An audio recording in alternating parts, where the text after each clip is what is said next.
Bom, boa tarde, pessoal, né? Sejam todos bem-vindos aqui a mais um encontro do grupo de estudos, né, da WSCP Race no campus de Quixadá. Agradecer pela participação de todos. E hoje é mais um encontro, né, um encontro de aprofundamento, que o último a gente falou acerca do workshop do L200, que é uma introdução ao Deep Race Pro. E quem não viu, vale a pena assistir, tá gravado, inclusive, eu vou deixar o link quando esse vídeo for para o YouTube, né? Mas para os que estão aqui eu vou disponibilizar também depois. E o foco hoje é a gente falar sobre os hiperparâmetros, né? Vou apresentar aqui a minha tela.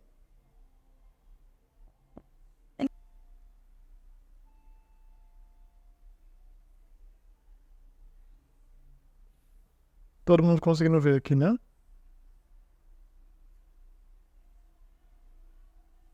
Show. Então, beleza. Vamos começar. Então, dando continuidade aqui, pessoal, apesar dos percalçozinhos, né? Mas o foco da aula de hoje é para a gente falar acerca dos hiperparâmetros, né? Para a gente entender o que eles são e por que eles são extremamente importantes no contexto de Deep Learning no geral, na verdade, até de Machine Learning, né, que é bem mais amplo do que Deep Learning, e que eles são essenciais para essa etapa de treinamento do modelo.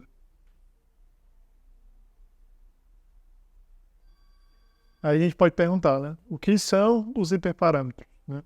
Tem uma definição que vai ajudar bem a gente entender, que ela fala o seguinte, né, os hiperparâmetros são basicamente valores que determinam o processo de aprendizado do modelo e influenciam diretamente como essa tarefa é feita, e não é alterado durante o processo de treinamento do modelo. Então, os hiperparâmetros, eles vão determinar como o processo de treinamento é feito. A gente tem a função de recompensa, a gente já falou sobre ela nos encontros anteriores, só que os hiperparâmetros, eles têm um papel diferente, certo? Então, eles influenciam diretamente em como o processo é feito, né? Mas isso vai ficar mais claro para vocês aqui logo em seguida. Aí, uma das perguntas que eu fiz para mim quando eu estava estudando foi qual é a relação entre as funções de recompensa e os hiperparâmetros. Porque a gente sabe que a gente tem que codificar uma função de recompensa, e isso é claro, foi isso que a gente conheceu desde o início, né? Uma função que possa estar guiando o nosso carrinho rumo ao melhor caminho possível, só que também tem algo além, né? E existem esses hiperparâmetros, né? Aí a gente pode pensar, qual é o mais importante dos dois? Ou onde é que cada um dos dois está nesse processo de aprendizado, né? Quando é que a gente está usando um, quando é que a gente está utilizando o outro? Eu montei um exemplo aqui para a gente entender melhor, acredito que vai ficar bem claro, né? O exemplo do cozinheiro aqui, foi criado mesmo. Vamos pensar no cozinheiro, certo? A gente tem um cozinheiro que a primeira coisa que ele faz antes de preparar um prato, antes de fazer uma receita, é separar os ingredientes e preparar um ambiente que aquela receita vai ser executada, certo? Então, a primeira coisa que esse cozinheiro faz é separar os ingredientes e preparar o ambiente. E, em seguida, o que é que esse cozinheiro vai fazer? Ele vai preparar efetivamente a receita. Como é que ele vai fazer isso? Ele pode pegar ingredientes, misturar, combinar de várias formas possíveis. Pode bater no liquidificador, pode usar a batedeira para esse processo. Então, é um processo que não é determinístico, assim, podem haver várias ações dentro desse processo e vai determinar diretamente, assim, quer dizer, vai sofrer um impacto direto do que a gente está querendo fazer, né? Se é um bolo, o processo da preparação é diferente. Se é uma torta, o processo também é completamente diferente, né? Já não passa na batedeira, por exemplo, né? Só essa mera ilustração. Então, a gente vai ter uma etapa inicial de separação e, em seguida, a preparação da receita. E, por último, quando a gente monta tudo e faz todos esses processos meio que internos antes de realmente botar no fogo a comida, assim, seja no forno, seja no fogão, a última etapa é a de efetivamente cozinhar ou finalizar a receita. Aí você pode estar se perguntando, beleza, eu tenho 3 passos aqui, mas como eles se relacionam com a função de recompensa e com os hiperparâmetros? A função de recompensa, ela é basicamente a preparação da receita. Todas as etapas que são necessárias para a gente fazer aquela tarefa, que dizem acerca da preparação. Por exemplo, no nosso caso, qual a tarefa que a gente quer resolver? A gente não quer fazer uma receita para um prato, né? A gente quer que o carrinho ele percorra um trajeto, que esse trajeto seja o melhor trajeto possível, com o objetivo de ter uma volta no menor tempo, por exemplo. Ou ter as 3 voltas mais rápidas, ou, por exemplo, não sair da pista. Então, tem uma série de passos que vai depender da nossa tarefa final, que nesse caso é que o carrinho ele consiga percorrer, né? E atingir esse objetivo, que, assim, são diferentes dependendo do caso. No nosso caso do carrinho são esses passos, mas o caso da receita, às vezes, é misturar grande de uma forma diferente. E os hiperparâmetros já entram na etapa de cozinhar. Ou seja, depois que a gente prepara tudo, ou seja, depois que você fez todo o algoritmo, que vai definir como essa receita vai ser feita, você coloca ela no forno, né? Você coloca esse prato no forno e, por exemplo, você ajusta a temperatura do forno, sabe? E às vezes você bota, por tanto tempo vai ficar no forno esse prato aqui e vai sair um resultado tal. É justamente o papel dos hiperparâmetros. É como se fosse esse forno que vai estar preparando esse prato. E assim como na vida real a gente pode mexer no meio do processo do forno, baixar um pouco o forno, aumentar um pouco o tempo, a gente também consegue fazer o mesmo com os algoritmos de Deep Learning. Então a gente consegue interferir, mexendo os hiperparâmetros no meio do processo. E existem técnicas também para isso. Só que a gente vai entender um pouco mais. Aí tem uma pequena diferença dos hiperparâmetros gerais dos que são usados especificamente no caso do Deep Race, né? Perguntei anteriormente se o Lucas tinha experiência com Machine Learning, ele comentou que ele já usou o KNN. E o KNN ele usa alguns hiperparâmetros internos, como o número de vizinhos e algumas especificidades do algoritmo. Da mesma forma, são esses hiperparâmetros, assim, eles são genéricos, então eles definem atributos que são externos à lógica mesmo daquele algoritmo, né? Então, assim, esse é o papel, né? E eles são definidos antes do treinamento. Se a gente for para o Deep Race, para o console, posso mostrar aqui para vocês.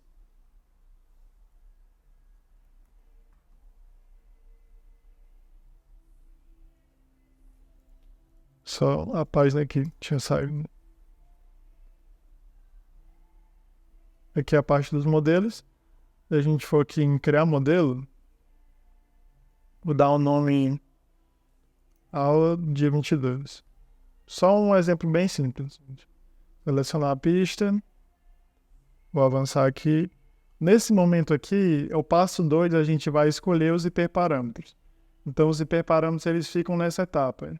E eles são selecionados antes do treinamento. Então, a gente tem que definir, no exemplo do fogão, né? Tem que definir a temperatura, tem que definir o tempo e todos os outros fatores que são importantes antes. Pode falar, professor. João, essa questão do hiperparâmetro, eu entendi que no Deep Racer eles não podem ser alterados no treinamento, né? Mas em Machine Learning em geral, né? Deep Learning em geral, tem algum algoritmo que permita, sei lá, receber algum feedback do treinamento e ir ajustando, tu sabe dizer? É também dúvida do Deep Racer. Existe sim, professor. O caso do Deep Race é porque é uma plataforma fechada, né? Um ambiente controlado. Então, a gente não consegue interferir durante o processo de treinamento. O máximo que a gente consegue fazer é parar um treinamento, se a gente identificou que ele não está indo tão bem, né? Por exemplo. Mas no contexto até de Machine Learning, bem antes de Deep Learning, né? Existem técnicas de otimização de hiperparâmetros, que o pessoal chama de Hyperparameters Tuning, né? A pronúncia não está tão certa, mas assim, esse reforço meio que ele vai tentar esgotar possibilidades, ou ele vai perceber que é interessante ajustar algum hiperparâmetro durante o processo de treinamento. Então, assim, já existem essas técnicas de otimização, Só que no caso do Deep Race, no ambiente controlado, a gente não consegue manipular isso, né? Justamente o que a gente está vendo, né, professor? De tentar deixar o ambiente local para ver assim, essas possibilidades de manipulação. E uma delas seria esse tuning dos hiperparâmetros, né? Mas existe sim. No caso do Deep Race, não. Então, o nosso trabalho é muito mais analítico, de ficar testando as possibilidades e vendo aquilo que encaixa, aquilo que se comporta bem. Porque existe um certo raciocínio na escolha dos hiperparâmetros. Estava nesse processo de tentar entender melhor, eu percebi que não é só a gente selecionar de forma aleatória, né? Tem uns porquês, e isso também anda de mãos dadas com a nossa função de recompensa. Mas é basicamente isso. Deu para responder a pergunta? Sim, sim. Show. Vou mostrar aqui o slide novamente. Vou adiantando aqui um pouquinho. Mas, novamente, eles são definidos antes do treinamento. Aí, como eu comentei agora, né? É uma tarefa humana que é feita manualmente, mas pode ser otimizada por meio de técnicas específicas. Então, no contexto de Deep Race, a gente vai selecionar os hiperparâmetros e vai analisar, para o nosso caso, o que é bom e o que gera um impacto positivo, o que gera um impacto negativo. Mas existem técnicas de otimização, que justamente o nome já diz, né? Elas otimizam esse trabalho, porque assim, existe um número de possibilidades muito grande, né? Se você vai para Deep Learning, existem assim, só aqui no Deep Race tem uns 8 hiperparâmetros, né? Para um algoritmo que é o PPO. E cada um ali tem um range de possibilidades. Imagina a gente testar tudo, né? Claro que a ideia de entender, assim, como eles funcionam é justamente para a gente colocar valores mais assertivos, né? Só que esse processo ainda é um processo muito exaustivo, tem muitas possibilidades. Então, a gente precisa entender bem para saber escolher os valores certos, dependendo do nosso caso. E por último, isso só reforçando, né? Se torna específico com base no método. Então, a gente tem hiperparâmetros gerais de modelos de machine learning e de modelos de deep learning, mas ao depender da tarefa, a gente vai ter coisinhas mais específicas. Que no caso do Deep Race, como ele usa Reinforcement Learning, que é aprendizado por reforço, a gente vai ter um grupo de outros hiperparâmetros que são específicos de Reinforcement Learning. Mas tem uma base ali comum e são algoritmos de Deep Learning. E o que a gente vai conversar hoje é justamente esses primeiros que são assim, mais fáceis de serem entendidos, que são os hiperparâmetros genéricos, que são os que são de Deep Learning, né? Os que são compartilhados. E todos esses podem ser alterados, né? Não são só hiperparâmetros soltos, todos esses podem ser manipulados através da plataforma do console, né? Da AWS. Então, hiperparâmetros no Deep Race variam de acordo com o algoritmo. Não sei se vocês perceberam, quando a gente está treinando o nosso carrinho, a gente pode escolher entre 2 algoritmos, é o PPO ou o SAC. E esses 2 algoritmos, eles possuem, assim, abordagem diferente de resolver os problemas de Reinforcement Learning, e também eles oferecem hiperparâmetros diferentes. A gente consegue perceber que quando você muda o algoritmo, você também muda alguns hiperparâmetros. Mas entre esses 2 só muda um hiperparâmetro, basicamente. Então, assim, vai ser muito fácil você mudar de um para o outro, conseguir entender bem isso. E só para repetir, né? Alguns são genéricos e são hiperparâmetros usados em Deep Learning no geral.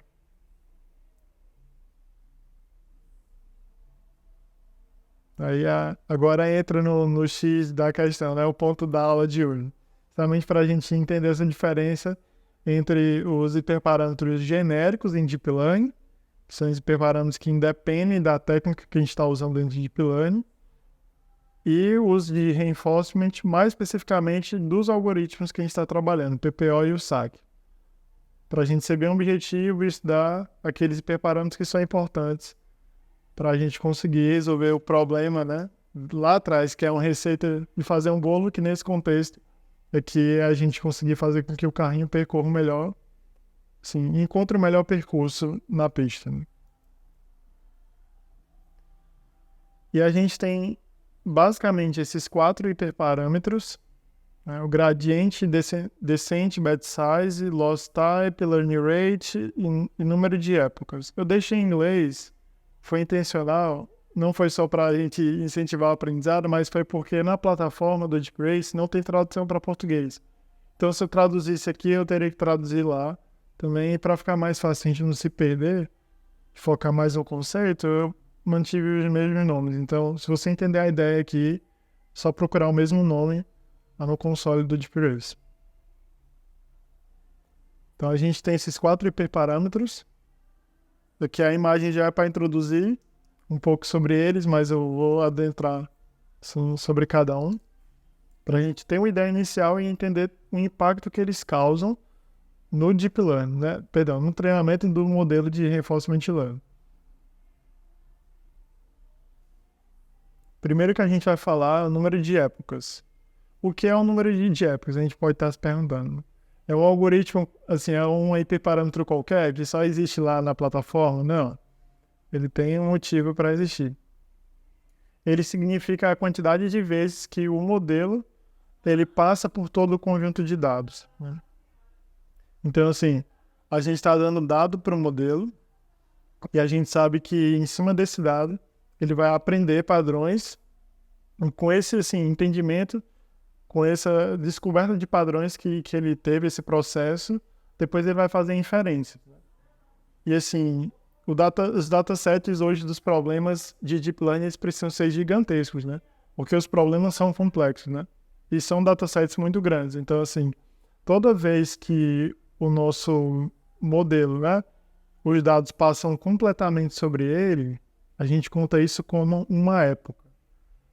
Pode ficar um pouco abstrato, mas isso diz a respeito quantas vezes o nosso modelo ele viu aquele dado e ele consegue assim tornar isso genérico, ele consegue entender o suficiente para resolver os problemas, né? Por exemplo, o nosso carrinho ele é treinado e depois dele ser treinado, ele é colocado na pista para conseguir dirigir.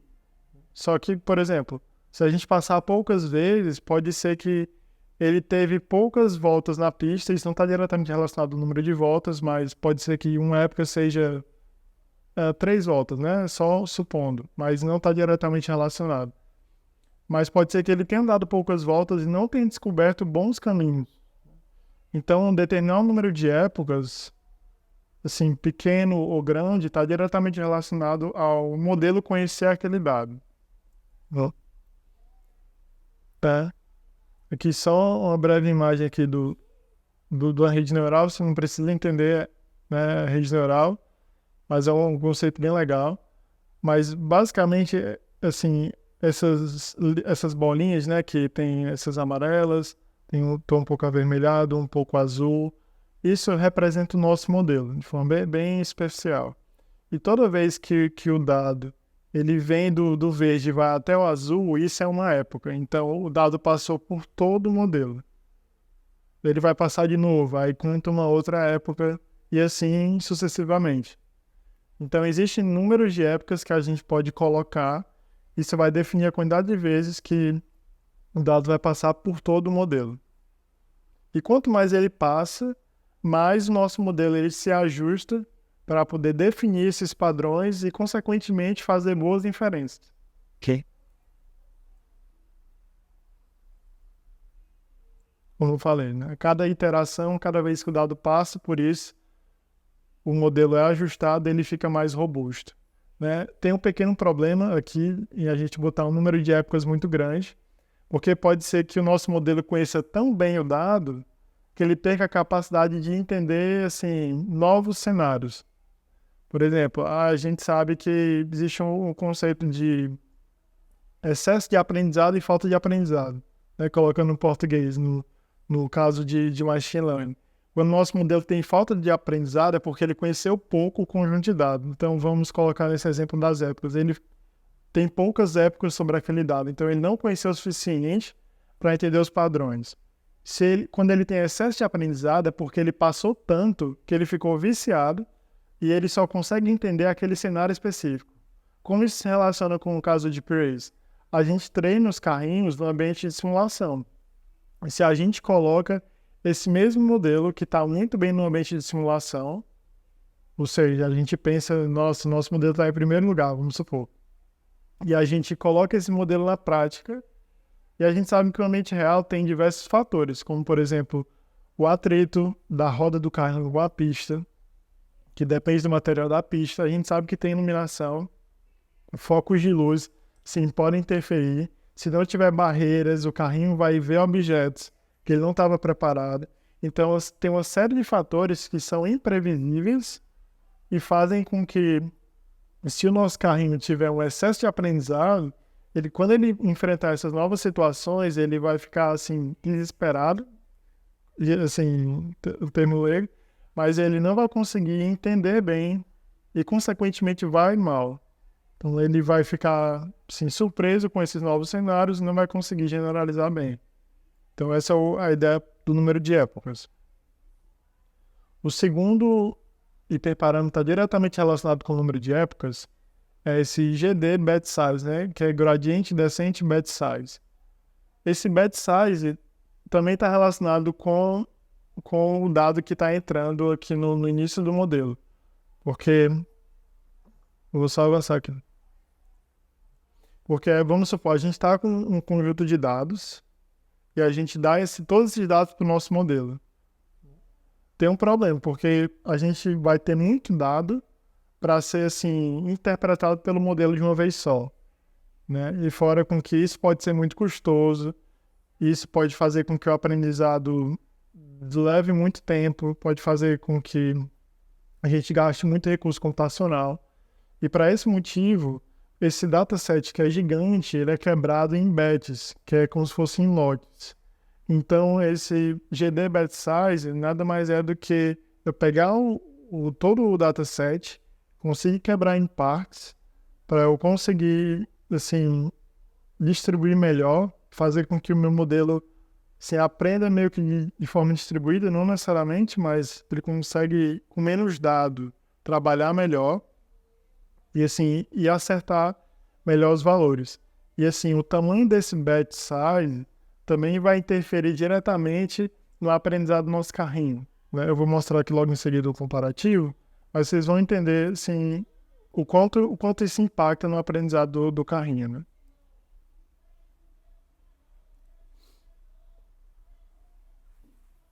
Número de épocas, batch size, carrinho ali no final.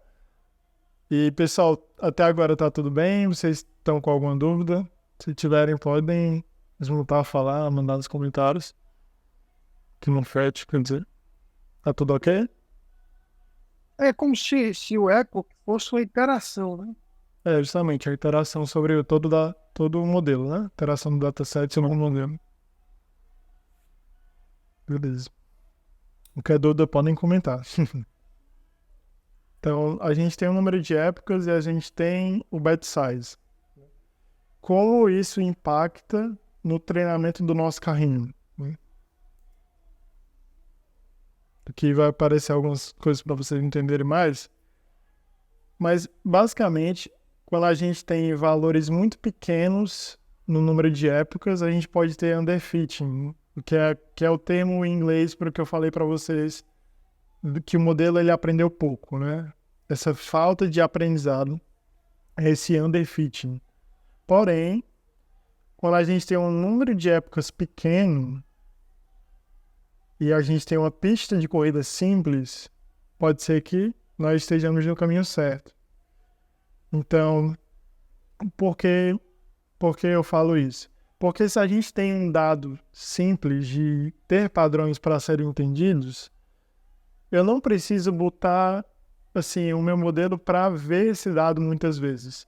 Porque pode ser que nesse processo de ver o dado muitas vezes, ele se vicie facilmente nesses dados porque é uma pista simples, sabe? E isso impacta negativamente, porque ele vai estar decorando os padrões ao invés de aprender a fazer inferências. Então, isso é bastante prejudicial, né, para contextos simples. Então, a gente está trabalhando com pista muito simples. É interessante que a gente use um número de épocas que seja condizente com a complexidade daquela pista.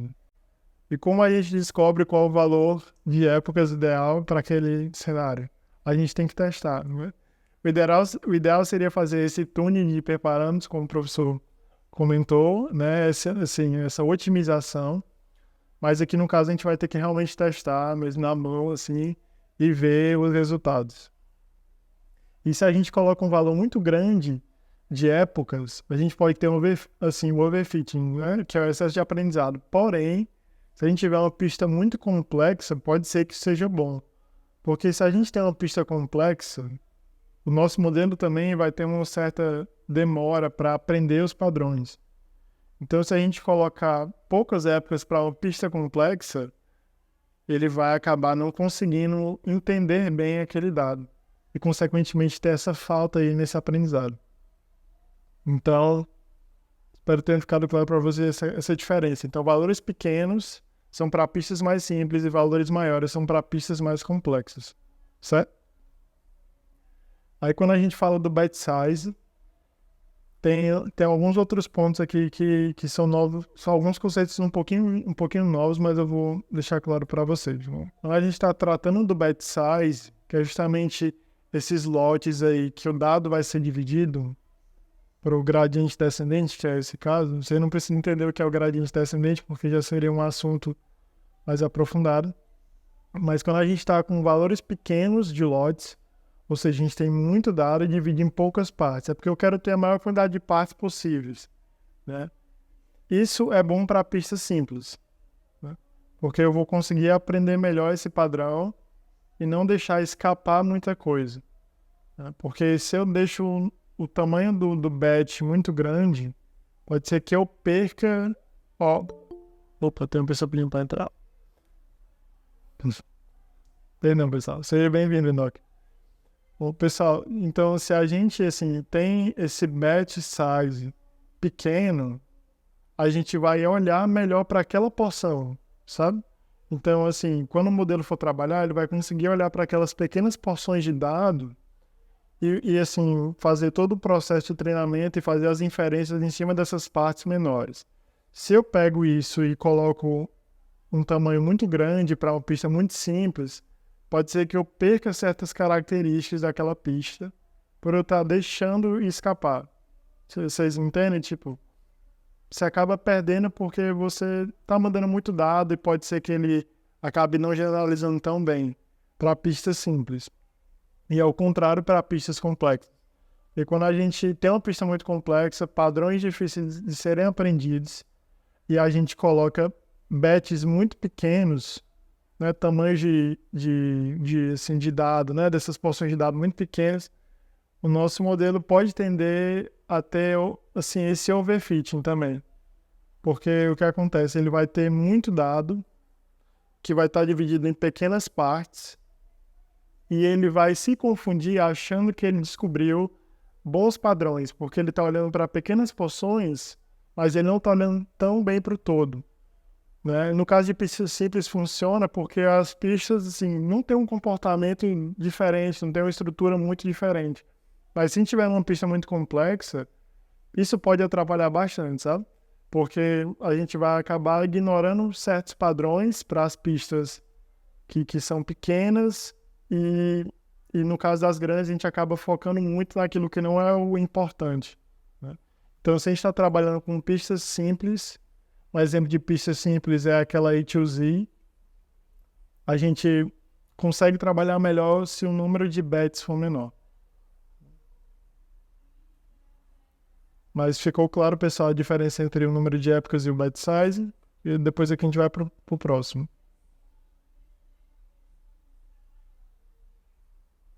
Tudo ok?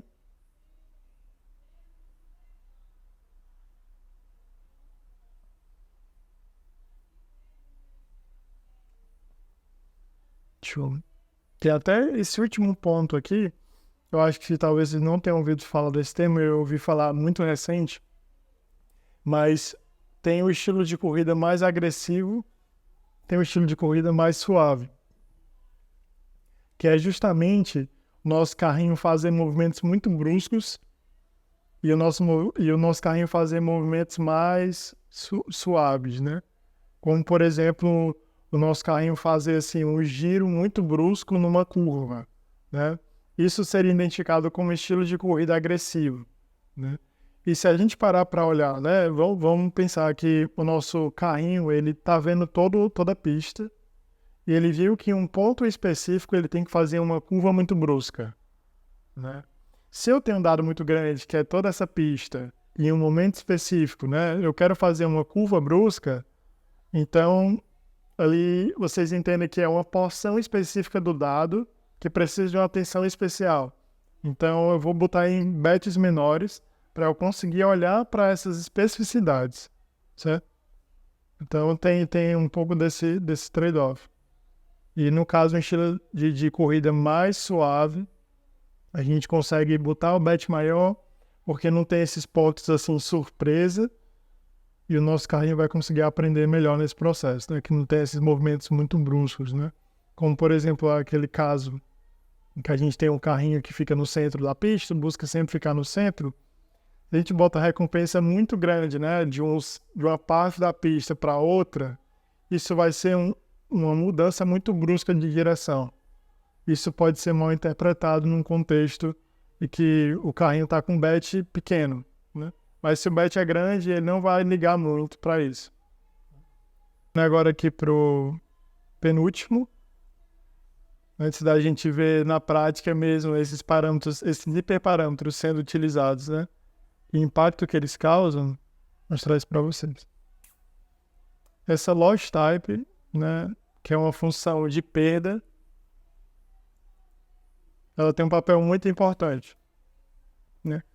A gente sabe que o nosso carrinho aprende, né, de forma mais genérica. O nosso modelo aprende para conseguir fazer inferência, né?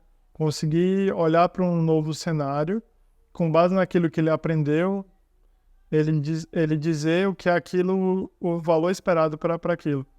E assim, quando a gente compara o valor que era para o carrinho responder para o valor esperado, a gente vai ter dois dados assim a serem trabalhados, né? E a gente, quando vai medir assim a diferença, né? Vamos supor, eu peço para o meu carrinho interpretar um setor da curva como, quer dizer, um setor da pista como uma curva, só que ele interpreta como uma reta. Então, a diferença de uma curva para uma reta é muito grande, né? Tem essa diferença de angulação muito grande. Então, a diferença entre esses dois dados, ela é medida assim pela acurácia, o quão assertivo o nosso modelo é para predizer assim, o que ele tem que predizer num novo cenário. Então, a gente vai estar com esse dado para comparar juntamente com o dado que o carrinho gerou, né? Que o modelo gerou. Então, a gente vai comparar esses dois dados e vai dizer, você está no caminho certo, você não está no caminho certo, né? Essa questão da acurácia vai ser uma medida de comparativo entre esses dois dados, né? O que o modelo inferiu junto com o que era para ele inferir, o que era esperado que ele inferisse. Só que tem diversas formas da gente calcular essa diferença entre esses dois dados, que é justamente assim, essas métricas de avaliação, né? No contexto de machine learning, dependendo do algoritmo que a gente utilizar, a gente pode usar acurácia, pode utilizar MSE, a gente pode utilizar o mean absolute erro, que é outra técnica, que são formas de calcular esse erro, né? Forma de quantificar esse erro que aconteceu, né? Entre o que foi predito e o que era esperado. E aqui no caso de Deep Learning, a gente vai ter esses tipos de loss, que são funções que são responsáveis por calcular esse erro. E entender, assim, o papel delas é importante, porque tem cenários que é interessante a gente olhar para uma função específica e tem casos que é interessante a gente usar outra. Isso também vai depender do estilo de direção que o carrinho está seguindo. Então, se a gente tiver no estilo mais suave de dirigir, né? Ou seja, se a gente escreveu uma função de recompensa, né? Que ela não faz movimentos tão bruscos, é interessante a gente usar tal algoritmo. Da mesma forma, o contrário vale para outro algoritmo.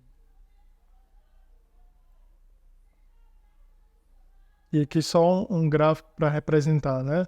Essa linha verde é o que o modelo predisse, né? Ou seja, com base no que ele aprendeu, o que é que ele concluiu, e o azul era o esperado. Então, e imagina que essas curvas, né? Não são retas. Cada pontinho é uma predição. Então, ele vai ficar calculando essa diferença entre esses pontinhos, né? De forma bem geral. E ela é muito importante, essa logic type, justamente para descrever se o carrinho está se ajustando bem a novos cenários, a cenários de aprendizado. Por exemplo, se o carrinho vê um novo cenário, o que é que ele vai fazer, né? Se o carrinho predisse muito mal, né, a gente vai dar ênfase muito para essa predição errada, a gente vai dar pouca ênfase para essa predição. Tem esses nuances, né? Mas vocês vão entender melhor logo em seguida. E, como é uma função de perda, a gente tende a querer minimizar a perda. Então, é a mesma ideia para essa loss type. Então, o modelo vai sempre buscar ter o menor valor de loss possível. Então, durante esse processo de aprendizado, ele vai querer sempre minimizar isso. E, como eu comentei para vocês anteriormente, na AWS tem dois tipos de loss, que é a MSE e a Uber, né? E Uber, eu não sei a pronúncia certa, mas existem dois. Então, e assim, fora desse contexto, existem diversos outros tipos de função de perda. Só que a gente só vai atentar para essas duas justamente porque é o que importa para o nosso processo de aprendizado.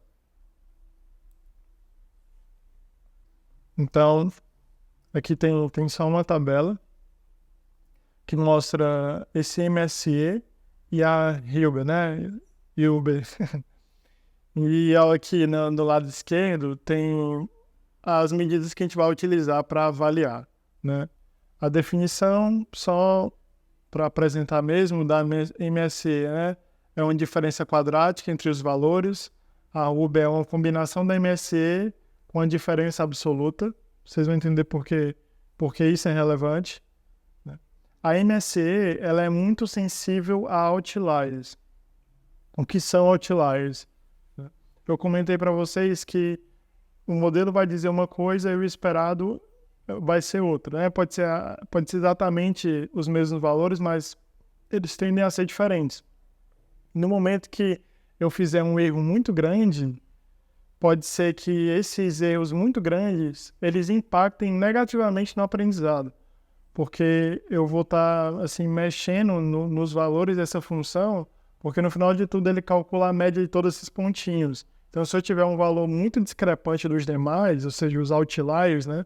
Se a gente falar de estatística, esses valores, esses pontos fora da curva, a gente vai ter, assim, grandes prejuízos quando a gente terminar de calcular esse valor dessa loss, que vai prejudicar muito o aprendizado do nosso modelo.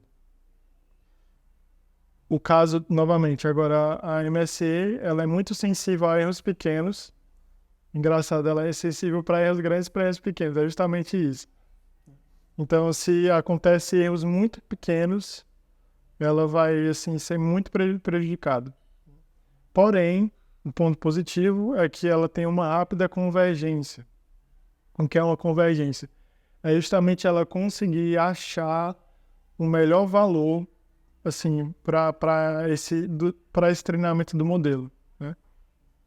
Convergência é um termo um pouquinho, não dá para explicar assim rapidamente, mas eu vou tentar, assim, mostrar um pouco para vocês o que seria.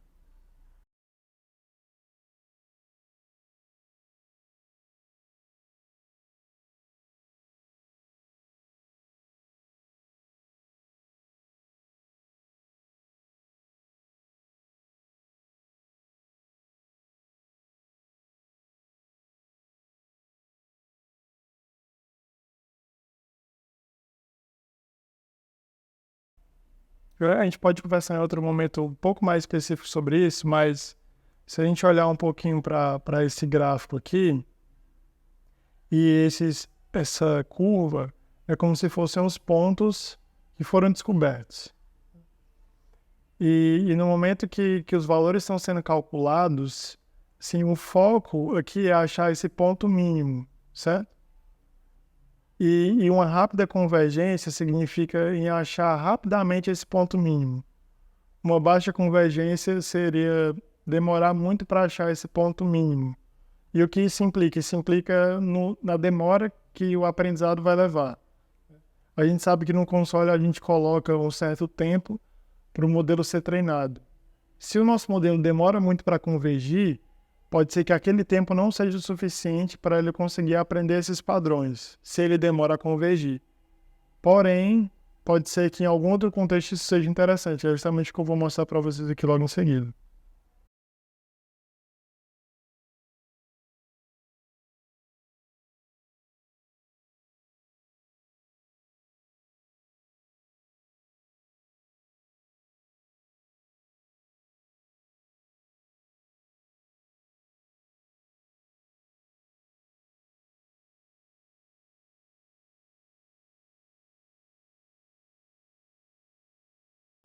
Agora é justamente esse comparativo. Opa, pode levantar, pode falar. Se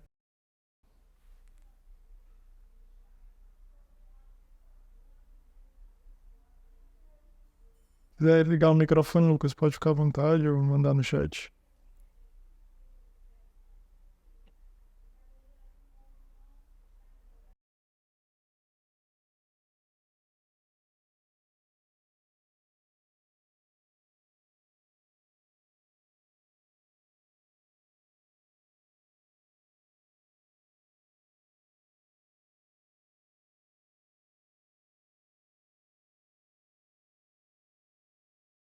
Ah, tudo bem. A gente vai disponibilizar a gravação no grupo do Telegram, viu?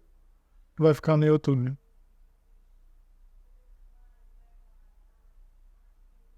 Beleza, boa aula.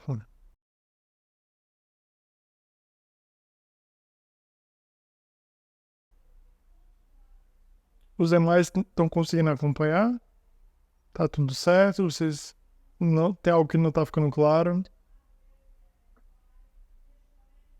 Ok. Ok, né? Beleza. Já que a loss é um conceito um pouquinho difícil assim, de explicar, porque a gente teria que entender muitas coisas dentro de Deep Learning, mas o que a gente precisa entender é que o Deep Race ele trata de duas. E essas duas têm contextos diferentes para serem utilizados. Então, essa é a base que a gente tem que partir, né?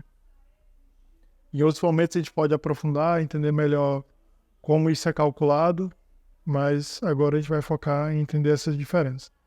Então, a gente tem o MSE, que é esse mean square de erro, e tem a Uber, né? Hilbert. E o MSE é interessante de ser utilizado em pistas simples. Como eu comentei para vocês, ele é sensível a erros muito grandes e erros muito pequenos. Então, se a gente utilizar em pistas simples, é melhor. E ele consegue identificar melhor erros grandes, né? Se ele é sensível a outliers, como eu comentei com vocês, é justamente assim, esses pontos fora da curva. Quando o nosso carrinho estiver na pista e ter um comportamento muito fora do esperado, ele vai dar uma penalização muito grande para o nosso carrinho. O que seria, por exemplo, o carrinho sair da pista, certo? Ou, por exemplo, vamos supor que também teve um outro comportamento, que agora não é algo muito discrepante, mas é um comportamento que você não queria, né? Uma diferença muito pequena. Vamos supor, ele fez uma curva de uma forma que não foi acentuada o suficiente, ou foi muito acentuada, né? Ou seja, é um evento inesperado, de certa forma, e ele vai também dar atenção, né? Porque ele dá atenção a erros pequenos. Então, ele vai dar essa atenção para esse cenário específico, isso vai destabilizar o modelo. Aí um terceiro ponto, quer dizer, um quarto ponto, é como ele foca em erros muito pequenos, ele pode, assim, conseguir aprender bem cenários em pistas simples, né? Então, justamente essa questão. E o último ponto é o risco de overfitting. Esse risco de overfitting é justamente porque ele é sensível a cenários inesperados, como eu comentei, que são movimentos assim pequenos, mas é um cenário que você esperava e assim ações que são muito discrepantes. Ou seja, como ele é sensível a essas questões específicas, né, que são dados fora do comum, ele vai aprender esses padrões que também são fora do comum. Padrões fora do comum tendem a ser padrões específicos de certos cenários. Vamos supor uma pista que tem uma curva muito específica. E a gente acaba utilizando essa métrica. Ele vai aprender a fazer essa curva muito específica muito bem. Só que se a gente for para um novo cenário, ele vai ir mal. Então tem esse trade-off, né? Tem esse comparativo. Tem que balancear. E já essa outra métrica, essa Huber, ele é menos sensível a ruídos e novidades no ambiente. Então, assim, esses cenários meio que inesperados, que a MSC era sensível, ele não vai ser sensível. E também esses erros pequenos, ele vai ser flexível a esses erros menores, é justamente o contrário. E com isso, ele tem como resultado uma generalização melhor. Então, ele vai conseguir generalizar mais, justamente porque ele não dá atenção às situações específicas que podem acontecer. Então, é um experimento para a gente fazer durante o processo de estudo, de treino. Quando a gente treina o nosso carrinho numa pista, ele aprende bem naquela pista. Mas se ele for para o novo, ele vai muito mal, porque ele não é capaz de generalizar o que é novo. Mas se a gente treinar ele em mais de uma pista, sim, se for uma estratégia, né, um ponto a se considerar, pode ser que ele vá bem nessa pista. Porque combinando as duas, ele entende o dado melhor. Ele consegue generalizar melhor. Ele entende que uma determinada curva é interessante fazer uma acentuação muito grande para a esquerda, numa outra na direita, porque ele viu pista diferente e aprendeu. Então ele viu dados diferentes. Então ele consegue generalizar melhor. Porém, todos esses benefícios eles vêm com um custo. Ele demora muito para convergir. Então ele demora muito para encontrar o ideal e que isso vai resultar num tempo de treino mais demorado. Então, tem esse ponto, né?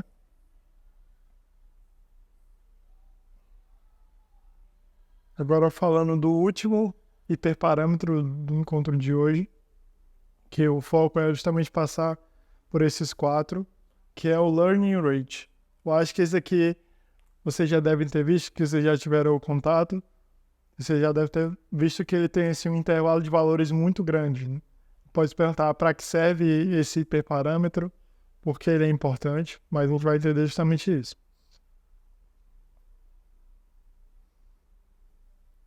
O learning rate, por definição, ele é o tamanho do passo em direção à convergência do modelo.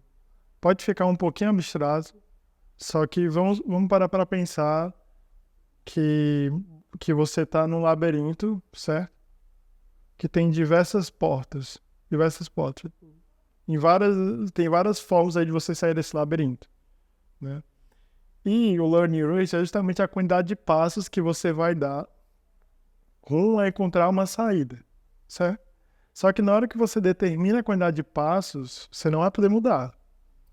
Então, vamos supor, você só pode dar 20 passos. Você está no meio desse processo, quando chega no passo 15, você vê uma saída, só que você tem que continuar dando os 5 passos que faltam e você passa a saída.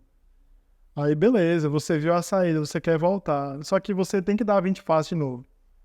Entende? Então, assim, um learning rate maior do que o necessário, ele faz com que a gente erre esse alvo. Então, que a gente não consiga convergir, não consiga chegar no objetivo, que é achar uma porta, achar uma saída nesse contexto do labirinto. Agora imagina se o learning rate é muito pequeno e um contexto um pouquinho diferente. O mesmo contexto que a gente tem um labirinto com várias portas, Só que a gente tem uma porta específica que a gente quer entrar, certo? A gente tem, vamos supor, a gente tem 5 portas nesse labirinto, mas a gente só quer entrar em uma. E o nosso learning rate é muito pequeno. E a gente bota, por exemplo, 2 passos, certo? A gente dá 2 passos, não acha a porta. A gente dá 4, não acha. Quando a gente dá o 6º passo, a gente vê uma porta. Só que não é a porta que a gente quer entrar. Só que a gente viu uma porta e quis entrar. Então, não sei se está ficando tão clara essa associação, mas você acaba errando o alvo porque você se engana que no meio do caminho você tem um resultado bom. Então, esse é o comparativo entre um learning rate muito pequeno e um learning rate muito alto.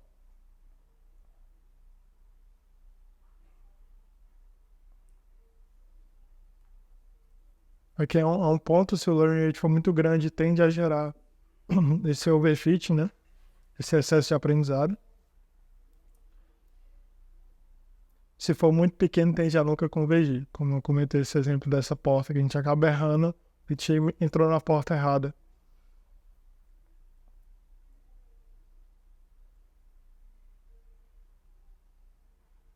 E o learning rate é justamente esses pontinhos aí. E esse ponto menor da curva é como se fosse essa porta de destino. Só que se a gente tivesse... Opa, estava voltando aqui. Sou novo aqui com esse software. Tá me confundindo de vez em quando. Ó, ele vai botar uns pontinhos aqui. E esses pontinhos é como se fossem esses passos, né? Esses passos vão a um menor ponto desse gráfico.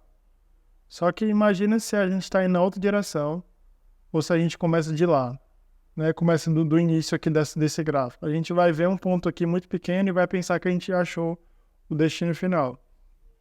Só que se a gente continuasse andando mais, se o learning rate fosse maior, a gente ia descobrir que esse não é um ponto objetivo a se chegar, né?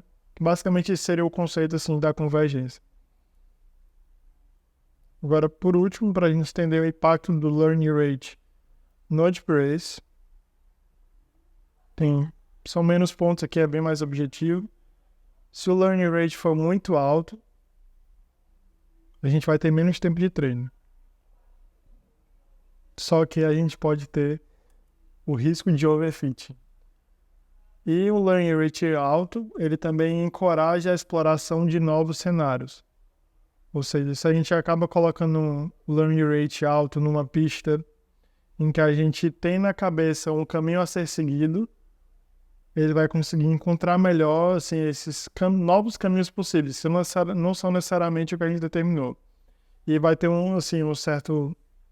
certa observação, porque a gente vai ter que fazer um algoritmo também que não seja tão amarrado assim, a um cenário específico. Mas se o learning rate é alto e o algoritmo é flexível para isso, a gente vai conseguir explorar melhor assim, cenários de corrida melhor. Por exemplo, a gente acaba descobrindo que existe um caminho melhor para se percorrer uma pista, porque a gente descobriu um novo cenário. E no caso do learning rate muito baixo, a gente vai ter que ter mais tempo de treino. Justamente por eu procurar assim, esses pontos muito pequenos, dando passos muito pequenos para chegar no objetivo final, eu vou demorar mais ainda para chegar nesse objetivo. Então, tem esse ponto negativo que é um ponto muito grande. Porém, o ponto positivo é que ele reforça os melhores cenários já descobertos.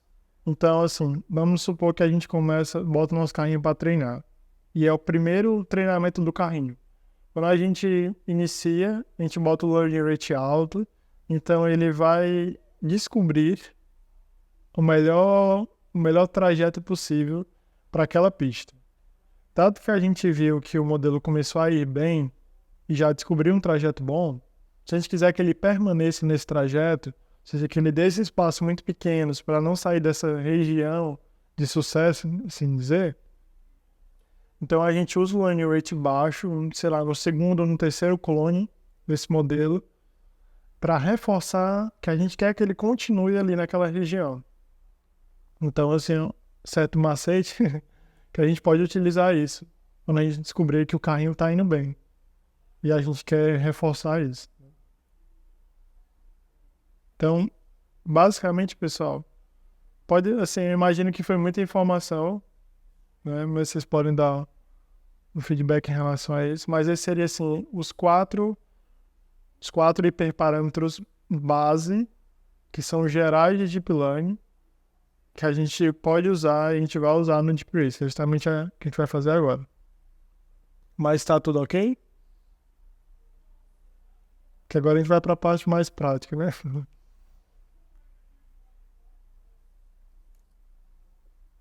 É, são poucos. Eu achava que eram mais. Esses são só os genéricos em Deep Learning. Tem os outros que são específicos do algoritmo. Aí são outros 6, 8. Mas o foco de hoje é a gente falar só sobre isso. Certo, certo.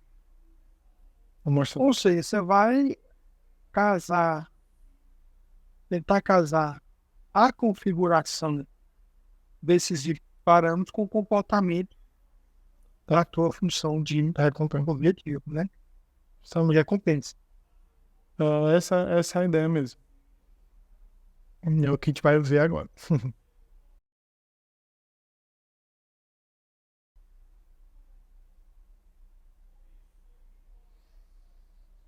Então, pessoal, só para mostrar uma vez antes que vocês verem os modelos, mas aqui é a parte dos hiperparâmetros, certo?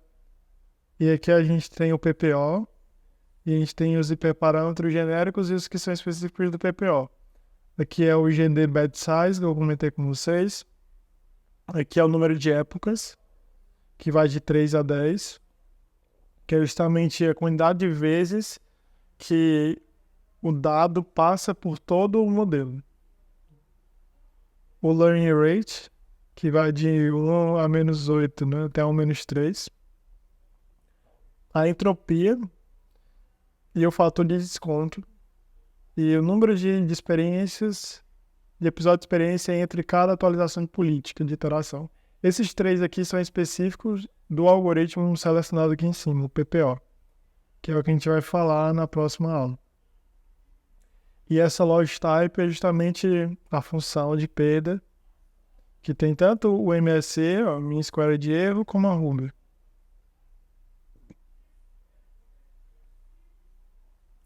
Então, é aqui que a gente acha, nessas configurações que a gente falou hoje. E eu vou mostrar aqui para vocês uns exemplos que eu treinei mais cedo. Eu treinei 4 exemplos, certo? É uma forma de dirigir mais suave, ou seja, eu não faço movimentos muito bruscos, eu faço movimentos leves, que uma recompensa de um comportamento para outro é uma diferença muito pequena. Dentro de um cenário que eu quero que se repita. Vamos supor, no caso de dirigir no centro da pista, eu dou uma diferença pequena se ele sair um pouquinho desse centro, sabe? Eu não prejudico tanto o meu modelo. E no outro cenário é um cenário muito mais, assim, vamos dizer, agressivo no sentido que é oposto ao cenário suave, que é dirigir de uma forma mais brusca. E como os hiperparâmetros se relacionam com esses dois tipos de função de recompensa diferentes. Então, eu escrevi a função de recompensa com uma certa característica, isso vai impactar em como os hiperparâmetros foram configurados. Aquela ideia da receita de bolo, né? Certas combinações de ingredientes com certas formas de cozinhar, de assim, colocar no forno, botar no fogão, vão resultar em pratos diferentes. Então é justamente essa ideia. Abri aqui o primeiro para vocês verem.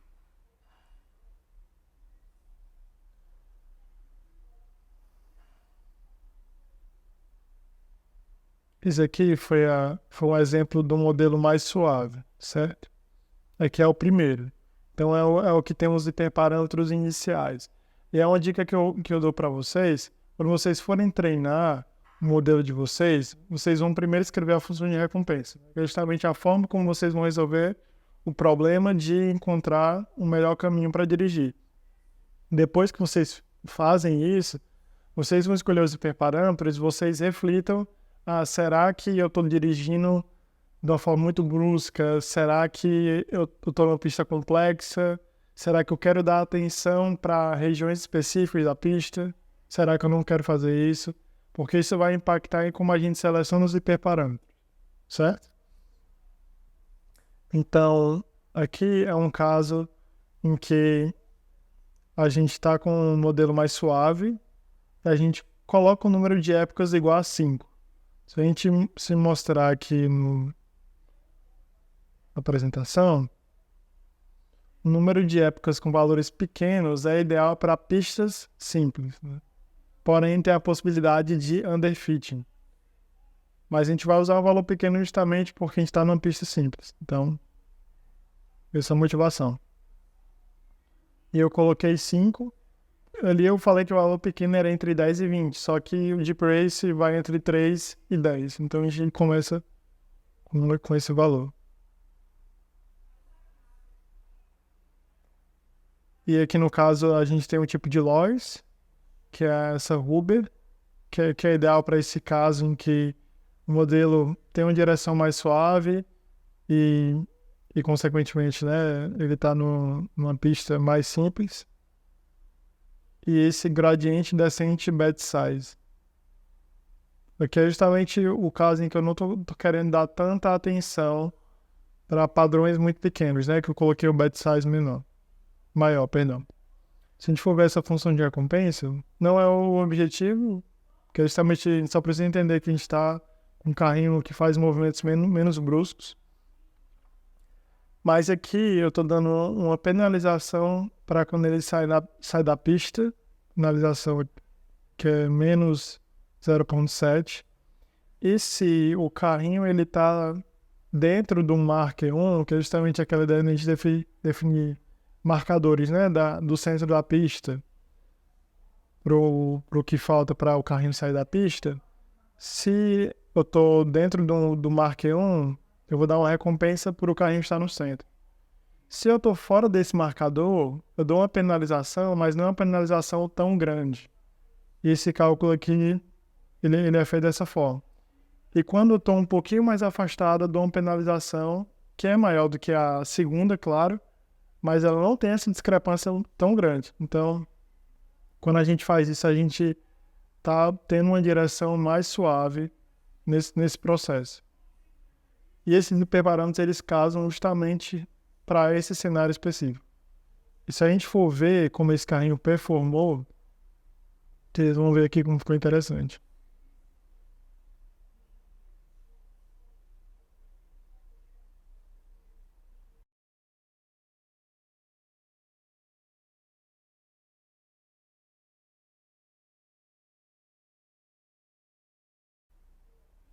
O carrinho ele deu 3 voltas, que é justamente essa avaliação. E todas as voltas ele completou a pista. Ele não saiu nenhuma vez da pista. Ele não crashou nenhuma vez. Aqui os resultados. E ele conseguiu, na melhor volta, 11 segundos e 817 milissegundos. Então, galera, para o caso da A2Z, que foi a pista que foi testada, o resultado até que é ok, né? Se a gente lembrar na competição que a gente teve na época da Feira do Conhecimento, era um resultado um pouco maiores, né? Isso eu fiz com a função de recompensa fácil.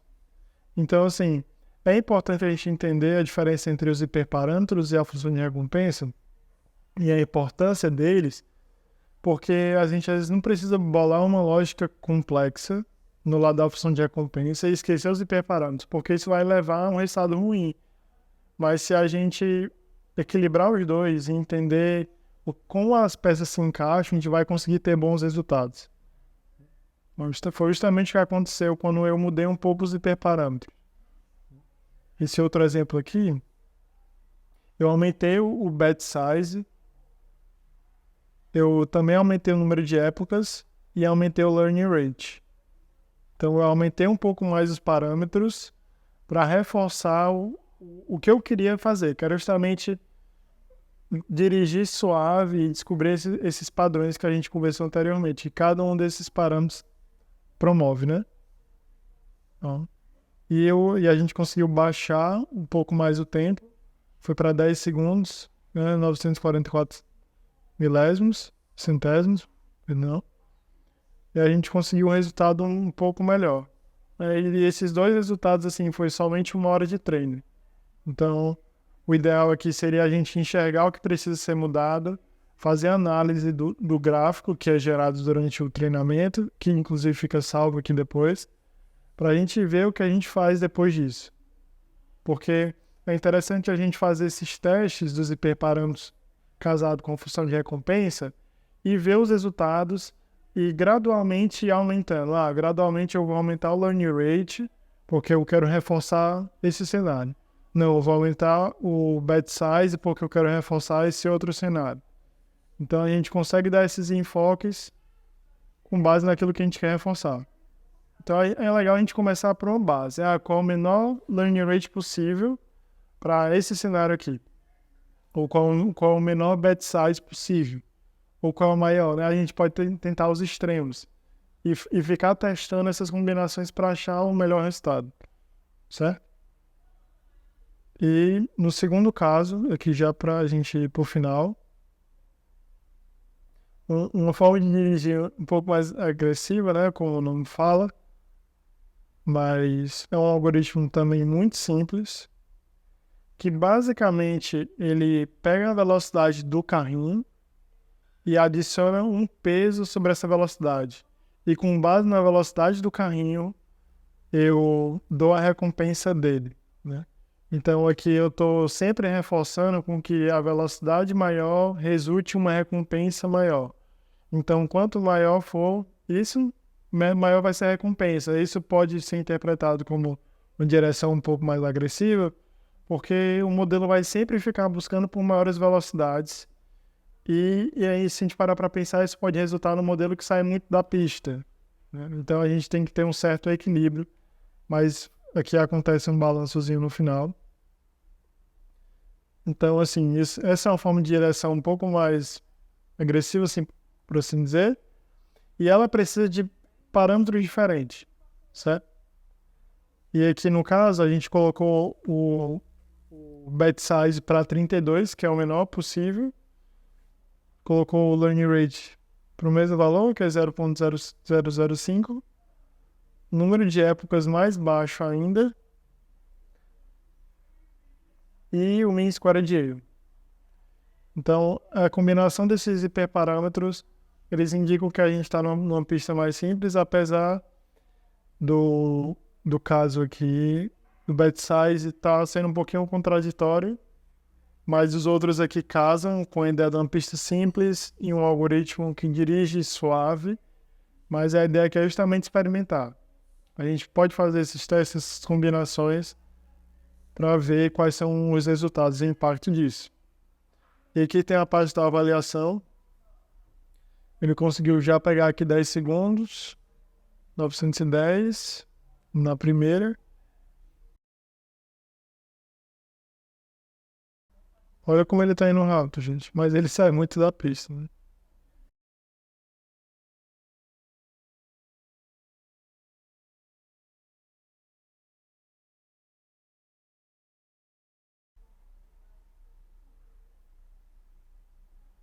Vocês percebem que ele não tá dirigindo assim tão direitinho quanto o outro, né? Uma direção assim mais brusca, e isso reflete a escolha dos parâmetros, né? Mas ele conseguiu bom resultado. Então tem esses nuances, né, que a gente tem que ter. E por último, aqui a gente aumentou um pouco mais o bet size, aumentou o valor da função de recompensa, colocou o número de épocas também maior e modificou aqui a métrica. Acho que a métrica acabou sendo um erro, mas a gente acabou não conseguindo bons resultados, né? Parar para ver. Conseguiu 12 segundos no melhor, né? Que nos outros casos não era nem os piores cenários. E ele saiu da pista várias vezes. Então, assim, é o mesmo algoritmo, gente. E a gente só mudou os hiperparâmetros. Então, vale a nossa atenção saber escolher bem os hiperparâmetros, porque uma combinação boa reflete bons resultados. Assim como uma combinação ruim também reflete maus resultados, né?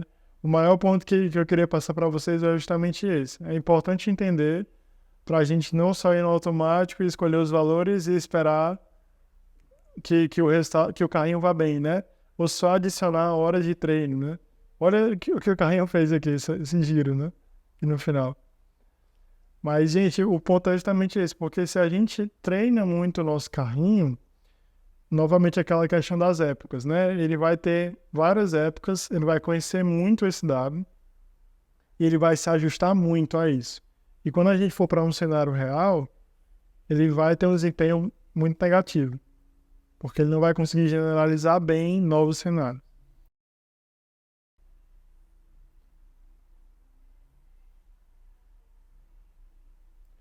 E, gente, a ideia do que eu queria passar para vocês hoje era essa, para vocês entenderem o que são os hiperparâmetros e como a gente consegue trabalhar com esses quatro que são genéricos, né? No sentido de que eles são de deep learning, não são especificamente de reinforcement learning, mas que a gente já consegue utilizar aqui no console, no AWS Deep Race, a gente conseguir brincar aqui com o carrinho, né? E fazer esses testes. Então, era isso. Eu queria saber se vocês têm alguma dúvida. Se ficou claro, podem comentar.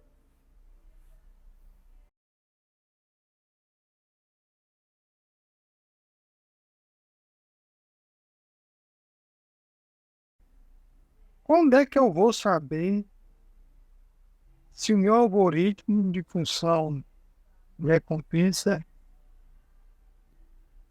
é que está errado ou são os meus hiperparâmetros que eu tenho que alterar? Tem que testar.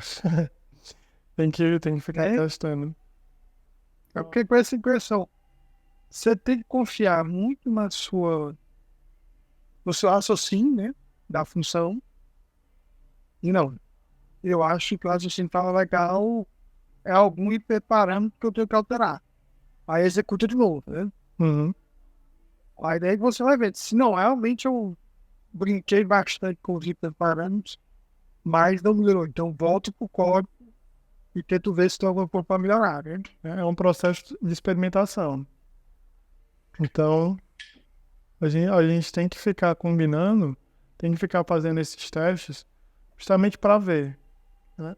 E assim, e vamos sempre caminhar pro sentido de que, vamos escrever um função de recompensa que a gente sabe o que está acontecendo. Bem, Então, assim, tem pontos chaves, né? Os hiperparâmetros, eles têm suas características, né? Um batch muito pequeno, ele reflete em olhar muito para regiões específicas, grande já é o contrário, né? O learning rate demora a convergir, a função de loss, dependendo do cenário, ele é bom ou ruim. Então a gente precisa estar ligado nessas diferenças para ver que depois que a gente construiu o código, né? Construiu um raciocínio, quais hiperparâmetros casam mais. Então isso incentiva a gente a não escrever um código por escrever, né? A gente saber, assim, escrever com intenção, né? Aquilo que a gente está fazendo. tem que ter, como é que diz? Agora, como você disse, é muito empírico, né? Vai tentar. ah, Daí, eu acho que foi justamente o caso que no último encontro lá do pessoal da AWS São Paulo, eles mostraram a importância do SageMaker, né? Uhum. O do Notebook Filter, né? Você conseguir fazer gráficos, né? Apresentar as informações para você ter um insight. Para o que eu tenho que fazer agora? Por minha função ou os parâmetros, né? Pronto, é porque o bacana, até um ponto para a gente conversar em outro encontro, né? Que realmente isso daqui dá para estender muito. Mas a gente consegue aqui fazer o download dos logs, tanto da avaliação como do treinamento. E esses logs nada mais são do que todo, assim, as tentativas, os percursos que o Caio fez durante o aprendizado, durante a avaliação. Então a gente consegue ver se a nossa função de recompensa está fazendo com que ele faça aqueles percursos ou se o erro está sendo nos hiperparâmetros, que não estão possibilitando que ele teste muito aquela possibilidade. Então, realmente é um recurso muito poderoso que a gente pode, que a gente tem para utilizar justamente para ter essas análises, né? E realmente é um ponto que a gente tem que falar, né? Não hoje, mas a gente tem que conversar sobre isso. Com certeza. O que não vai faltar são mais encontros para gente fazer isso aí. Beleza, João. E os outros meninos aí, tudo ok? Eu tô aprendendo bastante, né? Tô entendendo aí mais, cada vez mais aí, nossos encontros aí estão mais interessantes, ok? Obrigado, pessoal, pela presença de todos. Eu vou encerrar aqui a gravação. A gente se vê aí no próximo encontro.